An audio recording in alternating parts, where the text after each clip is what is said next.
कि कल से एक वीडियो जो है व्हाट्सएप ग्रुप्स में चल रही है, जिसमें ये बताया गया है कि डॉक्टर अब्दुल कदीर ख़ान रहमतुल्लाह अलैह की जो कब्र है, उनका जसद खाकी उनकी कब्र मुबारक में मौजूद नहीं है। ये जो जनरल ज़िया उल हक़ की कब्र के बिल्कुल साथ उनकी जो कब्र बनाई गई थी फैसल मस्जिद के अहाते में, तो यहाँ पर उनका जसद खाकी मौजूद नहीं है।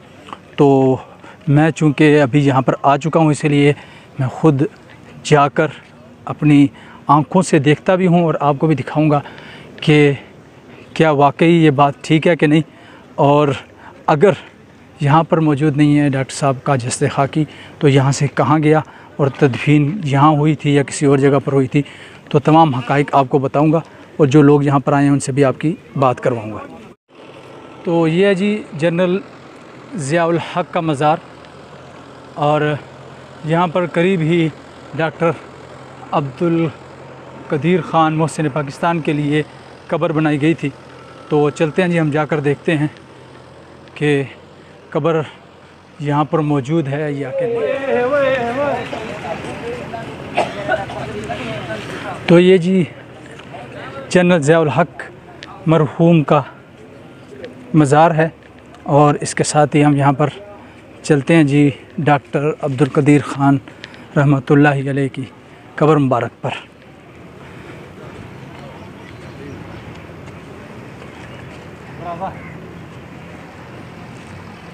ये क्या हुआ जी? ये तो डॉक्टर साहब की कब्र थी यहाँ पर। अस्सलाम वालेकुम जी, यहाँ पर ये बहुत से दोस्त साहब आप तशरीफ़ लाए हैं डॉक्टर साहब की कब्र की ज़ियारत के लिए और फातह ख़वानी के लिए। तो इनसे पूछते हैं कि जी क्या सूरत है।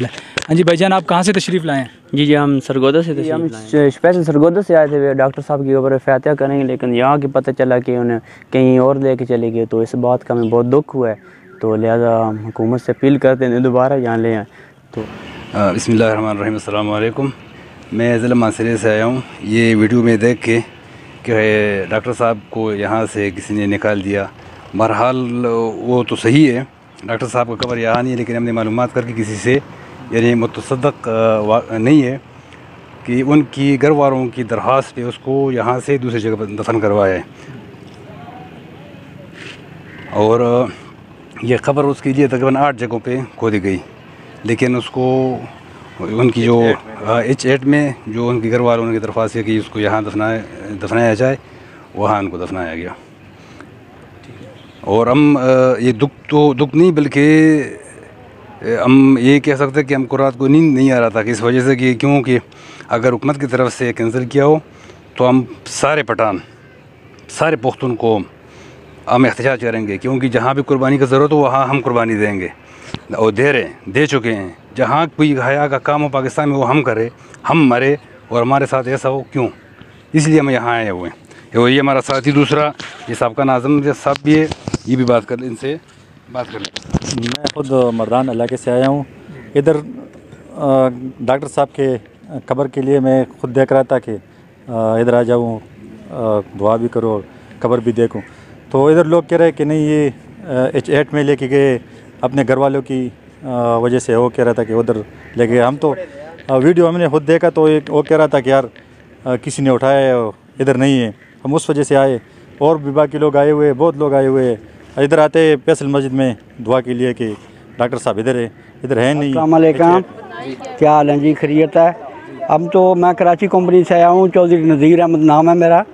मैं अदलिया का मुलाज़म हूँ और उस दिन जनाजे में भी शामिल हुए थे और पता चला था कि यहीं पे उनकी कब्र बनाई गई है। तो मैं तो अभी दुआ के लिए आया था, तो वो तो यहाँ मौजूद ही नहीं है, कहीं और उन्होंने किया है, H8 में किया है या कहीं भी किया है, तो यहाँ तो मौजूद नहीं है। हम तो लोग दुआ के लिए आते हैं, हज़ारों लोग आते हैं, लेकिन डॉक्टर साहब तो यहाँ मौजूद नहीं है। तो ये बड़े अफसोस की बात है। वो मुल्क के हीरो थे, उन्होंने जो काम किया है मेरा ख़्याल है पूरे पाकिस्तान में किसी ने भी ऐसा काम नहीं किया। उन्होंने मुल्क के लिए बड़ी कुर्बानी दी है और मुल्क को अपने पैरों पे खड़ा किया है। तो बड़े अफसोस की बात है कि उन्हें तकलीफ़ भी दी गई और उन्हें कैद में रखा गया। डॉक्टर साहब के साथ अच्छा सलूक नहीं किया हुकूमत ने। हुकूमत को चाहिए था कि उसको प्रेसिडेंट की सीट देते, प्रेसिडेंट की सीट देते, ताकि वो अपने जो दिन हैं उनके बकाया दिन वो अच्छे तरीके से गुजारते। लेकिन उनको किसी ने भी तवज्जो नहीं दी। उनको तो E7 में हमने सुना है कि E7 में उनको नज़र बंद करके रखा गया है। तो जाना तो सब ने, हमने भी जाना है एक दिन। तो बस इनको अल्लाह ही पूछेगा इनको।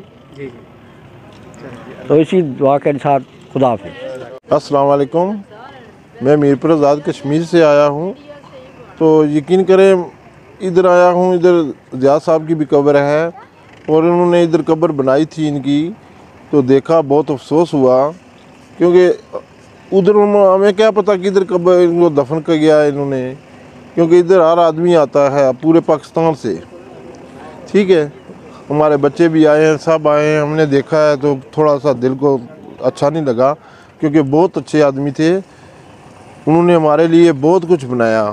उनके सारे हम बैठे हैं इधर। वैसे तो हम कुछ नहीं थे, लेकिन ये थोड़ा सा गलत हो गया, तो हम माजरत करते हैं। हमें दुख लगा है, बाकी कोई बात नहीं है। आगे क्या पता आपके क्या मसला है, क्या है नहीं, लेकिन चलो खुदा बेहतर करेगा। अस्सलाम वालेकुम रहमतुल्लाह। जी, मैं मोहम्मद आलिम हूँ। हम दोस्त बिहाड़ी से तशरीफ़ लाए हैं। हम यहाँ आए थे डॉक्टर साहब की कब्र पे फातिहा ख़ानी के लिए। तो जब हम यहाँ मौजूद पहुँचे तो वो डॉक्टर साहब की यहाँ कब्र जो है वो तो थी, लेकिन उनका जिस्म खाकी यहाँ मौजूद नहीं था। तो हमें बड़ी हैरानगी हुई कि ये इतने बड़े आदमी की कब्र यहाँ होनी चाहिए थी। तो इसकी हमें जो यहाँ आकर पता चला कि उनकी कब्र किसी और कब्रिस्तान में है और यहाँ नहीं है। हमें इस चीज़ का बड़ा अफसोस हुआ कि उनकी कब्र जो है फैसल मस्जिद के साथ यहाँ होनी चाहिए थी। ये जगह बहुत अच्छी इंतखाब की गई थी जी। तो हम इसके लिए बहुत ही अफसोस है। अस्सलाम वालेकुम। मैं कराची से आया था ये समझ कर कि डॉक्टर अब्दुल कदीर खान की कब्र की ज़ियारत होगी फैसल मस्जिद के अहाते में, और यही उनकी वसीयत थी कि उनको फैसल मस्जिद के अहाते में तदफीन की जाए। लेकिन यहाँ की इस बात पे बहुत अफसोस हुआ कि उनकी यहाँ तदफीन ना हो सकी, और इसके ऊपर मुख्तलिफ़ किस्म की आरा चल रही है कि उनकी वसीयत कुछ और थी या ये था। ऐसा कुछ भी नहीं था, इनकी वसीयत थी, और कई लोग इसके गवाह भी हैं कि इनकी तदफीन फैसल मस्जिद के अहाते में होना चाहिए। अब पता नहीं कि इस मामले में इख्तिलाफ़ करने में किसका हाथ है। बहरहाल जो भी है, अफसोस हुआ। और मैं तो अब्दुल हमीद कराची से आया इसीलिए था, अपने कामों के सिलसिले में काम करके मुझे यहाँ पर इनकी कब्र की भी ज़ियारत करनी थी, लेकिन ये ना हो सकी। अफसोस की बात है। अच्छा भाई, हम तो यहाँ आए थे जनाजे पर भी, लेकिन ये तो जो डॉक्टर साहब थे तो मतलब पाकिस्तान को इन्होंने एक क़ुव्वत बख्शी थी, तो इनकी कब्र यही होना चाहिए था, ये फैसल मस्जिद में। लेकिन हमारी हुकूमत ने ऐसा नहीं किया। इनको ऐसा करना चाहिए था कि उनका कब्र यहाँ दफनाना चाहिए था। यहाँ एक और कब्र भी है, ये ज़ियाउल हक साहब का, तो इनके साथ इनका भी मतलब ये कब्र होना चाहिए था। लेकिन हमारा जो हुकूमत है तो उन्होंने ऐसा नहीं किया, तो ये बहुत बुरी बात है पाकिस्तान। अस्सलाम वालेकुम। आज हम लोग आए हैं इस्लामाबाद, और हमें ये थी कि डॉक्टर अब्दुल कदीर इतने बड़े साइंसदान हैं, उनकी कब्र पे फातिहा करेंगे। लेकिन हम यहाँ पहुँचे हैं तो यहाँ उनकी कब्र मौजूद नहीं है। खुदाई तो हुई पड़ी है, लेकिन वो यहाँ पे मौजूद नहीं है। हमने सुना है कि उनको G8 में दफन किया गया। उनको इसी जगह पे रखना चाहिए था जहाँ के कॉमन प्लेस हो, हर कोई आ सके और फातिहा ख़ानी कर सके। शुक्रिया जी। दैया बकर से ऐसे आए हैं डॉक्टर साहब की कब्र देखने तो इधर नहीं आए। इसका जो वो क्या मसला है जी? तो आपको नहीं पता था कि यहाँ पर तदफीन नहीं की गई डॉक्टर साहब की? नहीं पता था ये जी। तो ये जो इतने सब लोग आ रहे हैं, ये तो सब यही समझ कर आ रहे हैं कि डॉक्टर साहब की तदफीन यहाँ पर हुई होगी। बस इसका जो पता नहीं है ना, हम इधर से देखने आए हैं जो कि दुआ मांगने के लिए आए हैं। ये आप देख सकते हैं डॉक्टर अब्दुल कदीर ख़ान मरहूम के लिए बनाई गई कब्र, और ये उसकी स्लैपें हैं। ये जो स्लैपें हैं कब्र के लिए लाई गई थी, और ये रेत वगैरह जो कि यहाँ पर इस्तेमाल होनी थी, ये तमाम चीज़ें, और ये कब्र की मिट्टी है। लेकिन अफसोसनाक बात यह है कि डॉक्टर साहब की तदफीन यहाँ पर नहीं हो सकी। डॉक्टर साहब की तदफीन जो है वो H8 कब्रिस्तान में हुई है। वो भी आपको हम दिखाएंगे कि डॉक्टर साहब की जो कब्र मुबारक है वो आपको दिखाएंगे, और वहाँ पर जाकर वहाँ जो लोग आए होंगे उनके तासुरात भी लेंगे और आपको बताएंगे कि डॉक्टर साहब की कब्र की तरफ आप कैसे जा सकते हैं, कि अगर आप में से किसी ने जाना हो तो वहाँ का एड्रेस क्या है और आप कैसे तरीके से वहाँ जा सकते हैं। तो जी नाज़रीन, ये बात बिल्कुल हकीकत है कि ये जो कब्र है डॉक्टर अब्दुल कदीर ख़ान की, ये कब्र जो है यहाँ पर मौजूद नहीं है, डॉक्टर अब्दुल कदीर ख़ान मरहूम की। और ये कब्र तो मौजूद है लेकिन जस्ते खाकी उनका यहाँ मौजूद नहीं है। तो ये बात बिल्कुल हकीकत है कि डॉक्टर अब्दुल कदीर ख़ान मरहूम की कब्र जो बनाई गई थी फैसल मस्जिद के अहाते में और जनरल ज़ियाउल हक़ मरहूम के मज़ार के बिल्कुल करीब, तो यहाँ पर वाकई उनका जस्द खाकी मौजूद नहीं है। और कहा यह जा रहा है कि H8 में उनका जो है वो जस्द खाकी मौजूद है। तो वहाँ पर जाकर आपको दिखाएंगे कि उनका जो मज़ार मुबारक है, उनकी कब्र मुबारक वो H8 में कौन सी जगह पर है। बहरहाल होना ये चाहिए था कि डॉक्टर साहब की तदफीन यहाँ पर होती, क्योंकि इतनी अजीम शख्सियत जो कि एक इंटरनेशनल लेवल की शख्सियत थी, उनका मज़ार और उनकी कब्र मुबारक यहाँ पर होती। क्योंकि यहाँ पर इंटरनेशनल विज़िटर्स भी आते हैं, सिर्फ पाकिस्तान के नहीं बल्कि इंटरनेशनल विज़िटर्स भी आते हैं, और जो भी आता तो यहाँ पर आकर जो है जी उनकी कब्र की भी ज़ियारत कर लेता। और ऐसी जगह पर कब्र हो तो जो भी आता है, जो भी मुसलमान आता है, तो उसके दिल में ये बात तो आई जाती है कि भाई मैं कब्र पर आया हूँ तो फातिहा ख़वानी कर लूँ, तो वो उनके लिए भी दुआ कर लेता है और तमाम मरहूमीन के लिए दुआ कर लेता है। तो ये भी डॉक्टर साहब के लिए जो है एक सदका जारिया बन जाता और ज़ख़ीरे आखिरत बनता कि लोग उनके लिए दुआ करते रहते। अब H8 जो है वहाँ पर जाना हर आदमी के लिए मुमकिन नहीं है, क्योंकि वो जगह दूर है। तो अल्हम्दुलिल्लाह हम H8 कब्रिस्तान पहुँच चुके हैं और अभी आपको दिखाते हैं मोहसिन पाकिस्तान डॉक्टर अब्दुल कदीर ख़ान की कब्र और उनकी आरामगाह।